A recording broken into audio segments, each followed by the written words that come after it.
নমস্কার বন্ধুরা, আজকের এই ভিডিওতে স্বাগত জানাই। আজ আমরা এমন একটা বিষয় নিয়ে কথা বলবো যা প্রতিটি গর্ভবতী মা ও তার পরিবারের জন্য অত্যন্ত গুরুত্বপূর্ণ। আপনি কি জানেন আপনার গর্ভের সন্তান কেমন হবে? তার সংস্কার, তার চরিত্র, তার ভবিষ্যৎ এর অনেকটাই নির্ভর করে গর্ভাবস্থায় আপনি কি শোনেন, কি ভাবেন আর কি করেন। আজ আমরা কথা বলবো গর্ভগীতা নিয়ে, একটি প্রাচীন ভারতীয় ঐতিহ্য যা আপনার সন্তানকে সংস্কৃতি মনা ও নৈতিকভাবে শক্তিশালী করে তুলতে পারে। কিন্তু এই গর্ভগীতা ঠিক কী, আর কেন এই গর্ভবতী মহিলাদের জন্য এত জরুরি, চলুন জেনে নিই। কিন্তু তার আগে একটা প্রশ্ন, আপনি কি বিশ্বাস করেন গর্ভের শিশু আপনার কথা শুনতে পায়? উত্তরটা জানতে ভিডিও শেষ পর্যন্ত থাকুন। গর্ভগীতা কী এবং কেন এটা গুরুত্বপূর্ণ? বন্ধুরা, প্রথমেই বুঝে নেই গর্ভগীতা কী। গর্ভগীতা হলো ভগবদ্গীতার সেই শিক্ষাগুলো যেগুলো গর্ভবতী মায়েরা তাদের গর্ভের সন্তানের জন্য প্রয়োগ করেন। এটা কোনো সাধারণ বই পড়া নয়, এটা একটা আধ্যাত্মিক যাত্রা যা মা ও সন্তানের মধ্যে একটা গভীর বন্ধন তৈরি করে। ভগবদ্গীতা আছে জীবনের সবচেয়ে গভীর দর্শন, কর্ম, ধর্ম, নৈতিকতা আর সত্যের পথ। এই শিক্ষাগুলো যখন একজন মা গর্ভাবস্থায় পড়েন বা শোনেন, তখন সেটা শুধু তার মনকে শান্ত করে না, গর্ভের শিশুর মনেও ইতিবাচক ছাপ ফেলে। বিজ্ঞানও এটা সমর্থন করে।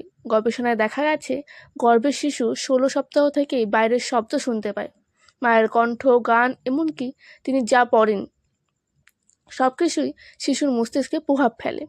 তাহলে ভাবুন, যদি আপনি গীতার মতো পবিত্র ও জ্ঞানময় গ্রন্থ পড়েন, তাহলে আপনার সন্তানের মনে কী ধরনের সংস্কার তৈরি হবে।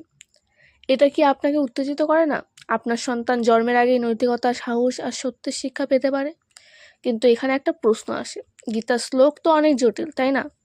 গর্ভবতী মায়েরা কিভাবে এগুলো বুঝবেন বা প্রয়োগ করবেন? আর এটা কি সত্যিই শিশুর উপর প্রভাব ফেলে? এই উত্তরটা জানতে আমাদের সাথে থাকুন, কারণ পরের অংশে আমরা এই বিষয় নিয়ে কথা বলবো। গর্ভগীতার চ্যালেঞ্জ ও সমাধান। ঠিক আছে বন্ধুরা, এবার আসলো চ্যালেঞ্জের কথা বলি। অনেকেই ভাবেন গীতা তো খুব জটিল, সংস্কৃত শ্লোক বুঝতে পারি না, গর্ভাবস্থায় এত সময় কোথায়। আরেকটা চিন্তা হলো, এটা কি সত্যিই কাজ করে? আমার শিশুকে এসব শুনে সংস্কৃত মনা হবে? এই প্রশ্নগুলো খুব স্বাভাবিক। গর্ভাবস্থায় মায়েদের শারীরিক ও মানসিক চাপ থাকে, তার উপর গীতার ওপর গভীর দর্শন বোঝা কঠিন মনে হতে পারে। কিন্তু চিন্তা করবেন না, গর্ভগীতার জন্য আপনাকে সংস্কৃত পণ্ডিত হতে হবে না, এটা খুব সহজ করা যায়। প্রথমে গীতার সহজ বাংলা বা হিন্দি অনুবাদ পড়ুন, যেমন অর্জুনের দ্বিধা আর কৃষ্ণের উপদেশের গল্পগুলো।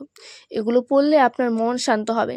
দ্বিতীয়ত, প্রতিদিন মাত্র 10 থেকে 15 মিনিট গীতার একটা অধ্যায় শুনুন বা পড়ুন। ইউটিউবে অনেক অডিও আছে যেখানে গীতা শ্লোক সহজ ব্যাখ্যা সহ দেওয়া আছে। আপনি শুধু শুনতে পারেন, বুঝতে হবে না, কারণ শিশু আপনার কণ্ঠের কম্পন, শান্তি আর ইতিবাচক শক্তি অনুভব করে। একটা গল্প শেয়ার করি। আমার এক বন্ধু রিয়া গর্ভাবস্থায় গীতার শ্লোক শুনতেন। তিনি বলেছিলেন এটা তার মানসিক চাপ কমিয়েছিল। তার সন্তান জন্মের পর থেকেই খুব শান্ত স্বভাবের। এটা কি কাকতালীয় নাকি গর্ভগীতার প্রভাব? বিজ্ঞান বলে মায়ের মানসিক শান্তি শিশুর মস্তিষ্কের বিকাশে সাহায্য করে। তাহলে গীতার মতো শান্তিময় শিক্ষা কেন কাজ করবে না? কিন্তু এখানে একটা বড় প্রশ্ন, কিভাবে আপনি গর্ভগীতাকে আপনার দৈনন্দিন জীবনে প্রয়োগ করবেন? আর এটা কি শুধু শিশুর জন্য নাকি মায়ের জন্য কোনো উপকার করে? পরের অংশে আমরা এই প্রশ্নের উত্তর দেব, তাই ভিডিও ছেড়ে যাবেন না। গর্ভগীতাকে কিভাবে প্রয়োগ করবেন? বন্ধুরা, এবার এসি সমাধানের সময়।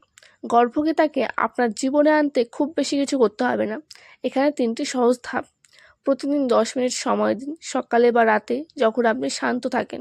গীতার একটা অধ্যায় পড়ুন বা শুনুন। শ্লোকের অর্থ না বুঝলেও চলবে, আপনার কণ্ঠের শান্তি শিশুর কাছে পৌঁছাবে। ধ্যান ও শ্বাস প্রশ্বাসের সঙ্গে যুক্ত করুন। গীতা পড়ার সময় গভীর শ্বাস নিন, এটা আপনার মানসিক চাপ কমাবে আর শিশুর জন্য ইতিবাচক পরিবেশ তৈরি করবে। ইতিবাচক চিন্তা করুন। গীতার শিক্ষা যেমন কর্মফলের উপর ভরসা করা বা সত্যের পথে থাকা আপনার মনে শান্তি আনবে। এই শান্তি আপনার শিশুর মনেও প্রতিফলিত হবে।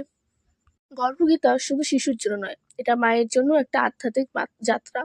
এটা আপনাকে গর্ভাবস্থার চাপ, উদ্বেগ আর ভয় কাটিয়ে উঠতে সাহায্য করে। আর সবচেয়ে বড় কথা, এটা আপনার সন্তান জন্মের আগেই সংস্কৃতির সঙ্গে যুক্ত করে।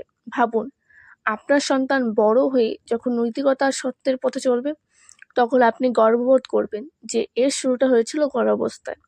কিন্তু একটা কথা, এই যাত্রা শুরু করতে আপনি কি প্রস্তুত? আজই গর্ভধারিতার শক্তি আবিষ্কার করুন। আর এটা কিভাবে শুরু করবেন সেটা জানতে আমার পূর্ববর্তী ভিডিওটা দেখে ফেলুন। বন্ধুরা, গর্ভধারিতা শুধু একটা ঐতিহ্য নয়, এটা আপনার সন্তানের ভবিষ্যৎ গড়ার একটা শক্তিশালী উপায়। আজকের ভিডিও যদি আপনার ভালো লেগে থাকে তাহলে লাইক করুন, কমেন্টে আপনার গর্ভাবস্থার অভিজ্ঞতা শেয়ার করুন আর সাবস্ক্রাইব করে বেল আইকন টিপে দিন। আর হ্যাঁ, গর্ভ সংস্কারের আরও টিপস পেতে আমার পূর্ববর্তী ভিডিও দেখতে ভুলবেন না। চলুন আমরা একসঙ্গে আমাদের সন্তানের জন্য একটা সুন্দর ভবিষ্যৎ করি। নমস্কার।